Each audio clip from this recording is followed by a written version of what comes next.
Pandemi belum mereda dan terkendali. Karenanya kami mengundang Menteri Kesehatan Terawan Agus Putranto. Tentu tak ada sosok yang lebih tepat bicara kepada publik, kepada kita, memberi penjelasan tentang situasi sebenarnya dan sejauh apa penanganan yang dilakukan negara.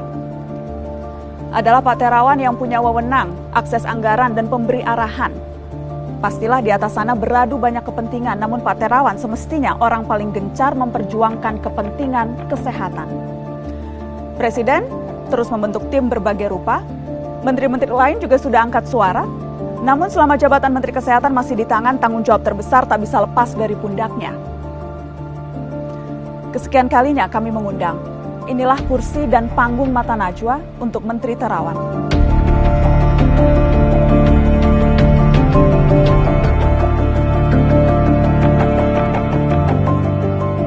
Mengapa menghilang, Pak? Anda minim sekali muncul di depan publik memberi penjelasan selama pandemi. Rasanya Menteri Kesehatan yang paling low profile di seluruh dunia selama wabah ini hanya Menteri Kesehatan Republik Indonesia. Atau kehadiran Menteri Kesehatan di muka publik memang Anda rasa tidak terlalu penting?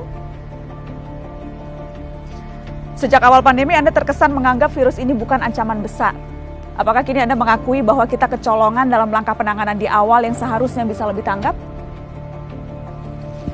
Saya ingin klarifikasi informasi, apakah betul di awal-awal pandemi dulu justru Anda Menteri Kesehatan yang mengusulkan bahwa kita tidak perlu melakukan karantina wilayah? Pak Terawan, sampai sekarang kondisi pandemi belum juga terkendali, data dan angka jelas menunjukkan itu. Di saat negara-negara lain bahkan sudah berangsur-angsur bisa memperlonggar situasi, Pak. Kenapa kita tertinggal? Presiden Jokowi secara terbuka berulang kali menegur kinerja Anda di depan publik.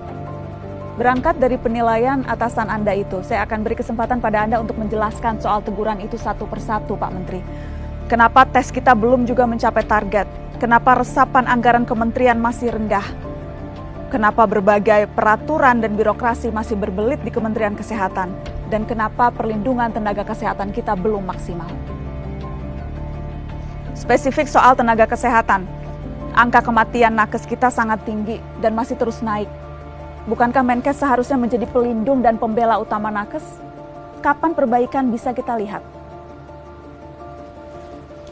Masih saja ada disparitas antara data pusat dan data daerah. Padahal data saat pandemi sangat krusial untuk menentukan kebijakan. Mengapa sampai sekarang tidak juga beres? Bagaimana dengan data bahwa gedung Kemenkes menjadi klaster perkantoran terbesar di Jakarta? Kenapa tidak terbuka dan transparan lalu menutup kantor, Pak? Pak Terawan, ada banyak Menteri Kesehatan yang mundur karena penanganan COVID-19. Misalnya Menteri Kesehatan New Zealand, Ceko, Polandia, Brazil, Chile, Pakistan, Israel, Public Health Director-nya mundur, Kanada, Public Health Agency Presidennya mundur. Pertanyaan saya, Pak, apakah penanganan kita lebih baik dari negara-negara yang Menkesnya mundur itu? Yang jelas bukan hanya desakan ke Presiden, tapi publik, diantaranya lewat petisi, meminta kebesaran hati Anda untuk mundur saja. Siap mundur, Pak? Atau bagaimana Anda bisa meyakinkan publik bahwa memang masih layak menjalankan atau menduduki posisi yang berat ini? Pak Terawan, itu hanya sebagian dari pertanyaan yang bukan hanya datang dari saya, tapi juga kami kumpulkan dari publik untuk Anda, Menteri Kesehatan. Kami tahu tak akan ada yang bisa menyelesaikan persoalan pandemi ini sendirian. Tapi kami berharap Anda setidaknya bersedia untuk memberi gambaran. Menteri Kesehatan Terawan Agus Putranto, waktu dan tempat, dipersilahkan.